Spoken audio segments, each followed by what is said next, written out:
In this demonstration, I'll be configuring virtual hardware for a virtual machine guest, and I'll do that on both VMware Workstation as well as Microsoft Hyper-V.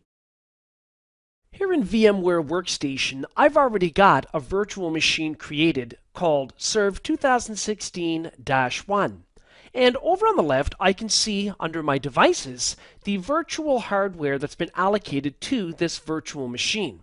I can also click Edit Virtual Machine Settings to open that up. Here I can see I've got about 4 gigabytes of RAM or memory allocated to this virtual machine. And if I select processors on the left, on the right I can see the number of processors allocated to this virtual machine and the number of cores per processor. You want to be careful with this setting. Allocating more processors and cores at the virtual level doesn't always mean better performance. I can also see hard disks that have been allocated, network adapters, USB controllers, sound card, a display, and notice I also have an add button if I want to add additional items. So for example, if I want to add an additional network adapter, I can go ahead and select that and click Next. Then I have to determine how this virtual network adapter is connected to the network. Is it bridged, as in connected directly to the physical network? Or is it set up behind a network address translation or NAT configuration? Or is it host only on this virtualization host? That would allow communication between virtual machines on this host configured in the same way. I'm going to go ahead and click Finish. I'll leave the default of NAT, and I'll go ahead and click OK. Let's take a look at how we might configure some hardware settings on a Microsoft Hyper-V virtual machine guest. Allocating virtual hardware to a virtual machine is really quite similar to acquiring physical hardware. You have to make sure that you match what you have available in terms of hardware resources to the computing needs. So here in Microsoft Hyper-V, I've got 2 Linux virtual machines that are currently turned off. I'm going to select my first Linux virtual machine and right-click on it and choose Settings. When that opens up, I'll be able to see the hardware currently configured. For example, over on the left, I can see approximately 2 gigabytes of memory is allocated. And if I click down on the left, over on the right, I can change the value.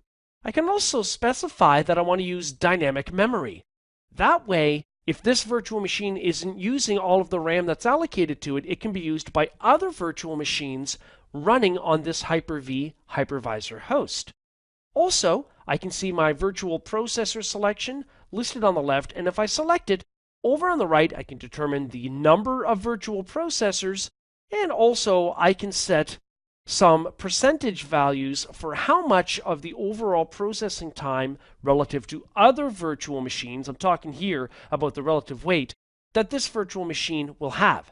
So a relative weight of 100 here gives more processing cycles compared to another virtual machine with only 60 or 70, let's say, configured as the relative weight. Now, I can also add hardware here. So if I choose Add Hardware on the left, over on the right, I can add a SCSI disk controller, a network adapter, a fiber channel adapter for connectivity to a storage area network, and so on. So for example, if I choose Network Adapter, I can click Add, and then I can choose what Microsoft Hyper-V calls the virtual switch. That's like a virtual network switch configuration, of which I have 2, the Internet and default switch. Now I'm just going to cancel out of here because over in the right-hand panel, here in Microsoft Hyper-V, if I were to click on Virtual Switch Manager, then here I could see I could create additional virtual switches or virtual networks. And when I do that, I can even tie it to a specific external network physical adapter.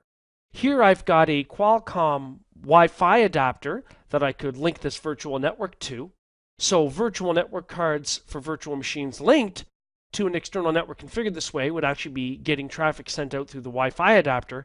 I also could link it to a Realtek PCI Express Ethernet adapter as well. So there's a lot of knowledge required at the physical hardware level then that gets translated nicely when configuring virtual hardware for virtual machine guests.